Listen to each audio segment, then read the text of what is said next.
ভাই আগ্রহ কেমন দেখলেন সবার? আমাকে প্রথমে বলছি যে আমাদের যে আমরা একটা প্রেস কনফারেন্সে বলেছিলাম আপনাদেরকে আমরা এডুকেশন ডিপার্টমেন্ট বা এডুকেশন চালু করব এবং ক্রিকেট খেলাটা যাতে আরও পরিচ্ছন্ন হয়, ভালো করে মানুষ সবাই ক্রিকেট দেখতে পায়, ক্রিকেট শিখতে পায়। সো প্রথমে আমি ক্রেডিট দেব, প্রথম প্রোগ্রাম করছে আমাদের, ইনফ্যাক্ট প্রথম দুটো প্রোগ্রামই করেছে আমাদের আম্পায়ার্স ডিপার্টমেন্ট, যেটা মিঠু ভাই চেয়ারম্যান এবং মিঠু ভাইয়ের উদ্যোগে। একটা ছিল কয়েকদিন আগে আম্পায়ার্সদের একটা রিফ্রেশার্স কোর্স, আর আজকে হচ্ছে ম্যাচ রেফারিদের রিফ্রেশার্স কোর্স। এখানে আমাদের সবথেকে সিনিয়র ম্যাচ রেফারি এবং head of match referee's Rakibul ভাই আছেন এখানে, যিনি এই প্রোগ্রামটা রান করছে। ফাহিম ভাই সবসময় এই প্রোগ্রামগুলোতে এডুকেশন সাপোর্ট করছে। তো ভালো লাগছে যে এরকম একটা ক্রিকেটের অন্যতম সেরা স্তম্ভ, যেটা ক্রিকেট আর ম্যাচ রেফারিজ, এবং আপনি যে অ্যাটেন্ডেন্স দেখছেন হাবিবুল বাশার, সুমন, আব্দুর রাজ্জাক, এদের মতন সব ক্রিকেটাররা ম্যাচ রেফারি হতে যাচ্ছে। এটা অবশ্যই বাংলাদেশ ক্রিকেটের ভালো মানের ম্যাচ রেফারি তৈরি করার সাথে সাথে ইন্টারন্যাশনালি যাতে আমাদের ম্যাচ রেফারিরা আরও ভালো করতে পারে, তার সেই পথ অলরেডি আমাদেরকে সৈকত দেখিয়ে দিয়েছে, রাহুল দেখিয়ে দিয়েছে, গাজী, সোহেল, ম্যাক, সুমন সবাই, এবং মেয়েদের মধ্যে জেসিও করছে এই কাজগুলো। তো এই যে আমাদের এই যে উন্নয়নের ধারাটা, ম্যাচ অফিসিয়াল যে ম্যাচ, এটার একটা বড় অংশ আজকে আমরা আরেকটা লেভেলে যাচ্ছি এবং দেখে ভালো লাগছে যে আমাদের সব কিছু সামনের দিকে এগিয়ে যাচ্ছে আল্লাহর রহমতে। ফার্দার পরিকল্পনাটা কি, মানে একটা ইন্টারন্যাশনালি, আসলে লোকালি তো লিগগুলো করছেই, বাট ইন্টারন্যাশনালি আসলে? সো ইন্টারন্যাশনালিটি হয় কি যে এটা আমাদের হাতে নেই। তো আর আমি যেহেতু আইসিসি যখন চাকরি করতাম তখন যত রিজিওনাল টুর্নামেন্টগুলো খেলা হতো আইসিসির পাথওয়েগুলো, সেখানে রাহুল এবং শিপার ভাই এবং আমাদের আম্পায়াররা যেত, সেখানে দেখেছি তাদের যে ফিডব্যাকগুলো দেওয়া হতো আইসিসিতে, এবং সেগুলো ক্রিকেট অপারেশনসে গেলেও আমার সাথে শেয়ার করতো।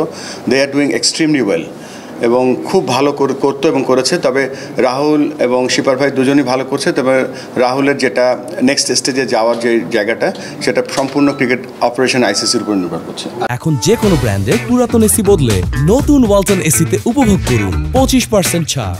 আচ্ছা ভাই, আরেকটা ব্যাপার যে আপনি কিছু প্ল্যানসের কথা বলেছিলেন, ট্রিপল সেঞ্চুরি প্ল্যান থেকে শুরু করে।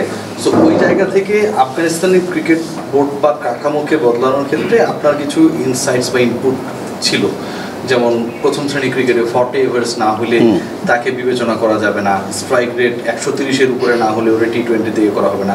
বাংলাদেশে এগুলোর অ্যাপ্লিকেশনসটা আমরা কবে দেবো ভাই? ট্রিপল সেঞ্চুরিটা শুধু এটা আমাদের বাংলাদেশের প্রোগ্রাম, আফগানিস্তানের প্রোগ্রাম না। তো আফগানিস্তানে যেটা যেহেতু আমরা আইসিসিতে কাজ করতাম এবং আফগানিস্তানের ডোমেস্টিক ক্রিকেটে আমরা ইন্টারফেয়ার করতাম না, তবে তারা আমাদের কাছে এসে তারা জানতে চাইতো যে কীভাবে একটা এমার্জিং টিম, কীভাবে একটা হাই পারফরমেন্স টিম, মেনলি আমি হাই পারফরমেন্স টিমকে হেল্প করতাম, এবং কীভাবে হাই পারফরমেন্স থেকে ন্যাশনাল টিমে যাবে। সেখানে তাদের সিলেকশনে একটু ক্রাইটেরিয়া ছিল, যেটা আপনি মেনশন করলেন। সেই ক্রাইটেরিয়া তারা অত্যন্ত মানে স্ট্রংলি ফলো করে, এবং আমরা এই মুহূর্তে আমাদের যে ব্যাক টু ব্যাক কিছু সিরিজ ছিল, তো এগুলো সিরিজ শেষ হলো। আমরা এখন বসবো, সবাই বসে, আমাদের এর সামনে এশিয়া কাপ আছে এবং বিভিন্ন আমাদের T20 আইসিসি বিশ্বকাপ আছে। তো তার আগে আমরা হয় কি বড় চেঞ্জ আনতে গেলে একটা রিস্ক থাকে, একটা সিস্টেমের মধ্যে সবাই খেলতে থাকে। এখন পর্যন্ত আমি বিং প্রেসিডেন্ট, ফাহিম ভাই এখানে ক্রিকেট অপারেশনসের হেড আছে, কখনো আমি ইন্টারফেয়ার করিনি এখনও। এবং যা সাফল্য এসছে, সমস্ত সাফল্য খেলোয়াড়দের সাফল্য এবং কোচদের সাফল্য, যারা এখানে কাজ করেছে। তবে এখানে বেশ কিছু জায়গা আছে, সেখানে ফিক্স করলে হয়তো আমাদের প্লেয়াররা টিম আরও ভালো করতে পারবে, এবং সেই ব্যাপারে আমরা অবশ্যই একটা ব্যাক দিয়ে কাজ করবো 100%। শুধু তাই না, সিলেকশন প্রসেস একটা থাকা উচিত, তারপরে প্লেয়ারদের খেলার সুযোগ দেওয়ার একটা প্রসেস থাকা উচিত। সেই প্রসেস, সেই ফ্রেমওয়ার্কের মাধ্যমেই তাদের পারফরমেন্স করতে হবে, কেননা ওইটা যদি না থাকে তাহলে দিক we will lose our direction. আরেকটা ব্যাপার, এশিয়া কাপের ফার্স্ট ম্যাচের আগে বাংলাদেশের এই মুহূর্তের যে শিডিউলটা দেখতেছি, ইন্টারন্যাশনাল ম্যাচে প্রায় হচ্ছে 1.5 মাসের একটা ব্রেকের মতো। মানে শ্রীলঙ্কার বিপক্ষে ভালো করার পর পাকিস্তানের বিপক্ষেও বাংলাদেশ ভালো করেছে, কারণ ওই মোমেন্টামটা কিন্তু শিফট হয়েছে। তো এই যে মাঝের ব্রেকটা, এই ব্রেকটার মাঝখানে আপনারা ইন্টারন্যাশনাল কোনো ক্রিকেট রাখার চেষ্টা করবেন কিনা? কারণ এশিয়া কাপ তো একটা প্রাইডের জায়গা, প্রেস্টিজের জায়গা। বাংলাদেশ T20 ফরম্যাটে ফাইনালে খেলেছিল আমার যতদূর মনে আছে। তো এই জায়গাটা আপনারা 1.5 মাসের ব্রেকই রাখবেন, নাকি আসলে খেলা রাখবেন? এটা আমি পাস করে দিচ্ছি ফাহিম ভাইকে, ফাহিম ভাই ভালো বলতে পারবে এটা।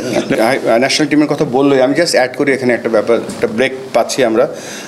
যে কোনো একটা ন্যাশনাল টিম যখন খেলে তার একটা ফ্রেমওয়ার্ক থাকে। যেমন ধরেন বাংলাদেশ এখন খেলতে যাবে এশিয়া কাপ নেক্সট, অবশ্যই আমাদের ডোমেস্টিক ক্রিকেটের সাথে যেন হাই পারফরমেন্স ফ্রেমওয়ার্কটা এমন হওয়া উচিত, ডোমেস্টিক ক্রিকেটটাও T20 ক্রিকেট হতে হবে। তারপরে কার সাথে খেলছি কমপ্লিট একটা সোয়াট অ্যানালাইসিস যদি থাকে, ওই সোয়াট অ্যানালাইসিস করার পরে আমরা প্রোগ্রাম ডিজাইন করতে পারবো, ট্যাকটিক্যাল ডিজাইন করতে পারবো, টেকনিক্যাল ডিজাইন করতে পারবো, তারপরে আমরা প্রোগ্রাম কী প্র্যাকটিস করতে পারবো সেটার বেস করে আমরা করবো। তো সব কিছুই আমরা ইমপ্লিমেন্ট করবো স্লোলি, অনেক কিছু এখন চলছে, বাট ডেফিনেটলি আমরা ফাহিম ভাইয়ের সাথে আমি একমত যে কম্পিটিটিভনেস সবসময় থাকবে বিফোর এনি বিগ ইভেন্টস। আপনার নর্মালি ম্যাচ রেফারি কিংবা আম্পায়ার চাইতেন না বিকজ অফ ফিনান্সিয়াল যে এটা ছিল রেগুলেশন, সেটা খুব একটা স্মার্ট ছিল না, একটু বেড়েছে রিসেন্টলি বুঝে আসার পরে যেটা আপনারা করেছেন। কিন্তু এটা কি স্মার্ট স্ট্যান্ডার্ড নেওয়া যায় কিনা? যেমন ফার্স্ট ক্লাস ক্রিকেটে কোনো কোচ প্লেয়ারদের সমান ম্যাচ ফিও পায় না, ম্যাচ ফি পায় না একদম আসলে, এরকম মানে এই জায়গাগুলো কি আপনারা রেকটিফাই করতে চান? এটা মিঠু ভাই যেমন একটুখানি বলুন প্রসেসে আছে, তারপরে আমি এই সাহস করে এগিয়ে যাওয়া, এইসব বড় বড় প্রজেক্ট ইনক্লুড করা, আমি সমস্ত ক্রিকেট কৃতিত্বটা আবারও মিঠু ভাইকে দিতে চাই। শুধু তিনি কিন্তু যুদ্ধ করে, কিন্তু কিভাবে ম্যাচ রেফারি বা আম্পায়ারদের রেনুমিনেশন বা রেসপেক্টটা কীভাবে আরও বাড়ানো যায়, এবং সেটা প্রক্রিয়াধীন আছে, এবং আমি শিওর যে এটা এমন একটা জায়গায় যাবে যেন তারা এটা পেশা হিসেবে নিতে পারে। যারা ফার্স্ট ক্লাস কোচ থাকে তাদের কোনো রেফারি নাই। সত্যি কথা বলতে কি, আমি যখন এসেছি এখানে এসে অনেক জায়গায় দেখেছি ইমপ্রুভমেন্টস এরিয়াস আছে। So this is one of the area যেখানে কোচদের একটা প্ল্যাটফর্ম থাকা উচিত। সো আমাদের যে ট্রিপল সেঞ্চুরি প্রোগ্রাম আছে তার মধ্যে সব কিছুই আছে, আমরা স্লোলি সব ইমপ্লিমেন্ট করব, কেননা এন্ড অফ দ্য ডে আমরা একটা সাকসেসফুল ক্রিকেট জাতি হিসেবে গড়ে উঠতে চাই। বলুন ভাই, আমাদের ডোমেস্টিক আমরা দেখি সবসময় আমাদের ইন্টারন্যাশনাল প্লেয়ার যারা থাকে তারা ইন্টারন্যাশনাল রুলসগুলো তারা ফলো করে, বাট ডোমেস্টিক যখন খেলতে নামে তখন তারা তামিদ্রিদের মধ্যে প্লেয়ারও দেখছি যে তারা আম্পায়ারের বিরুদ্ধে এসে কমেন্টস করে, আর অন্য প্লেয়ারদেরও এরকম দেখছি এবং ডিসিশন মানতে চায় না।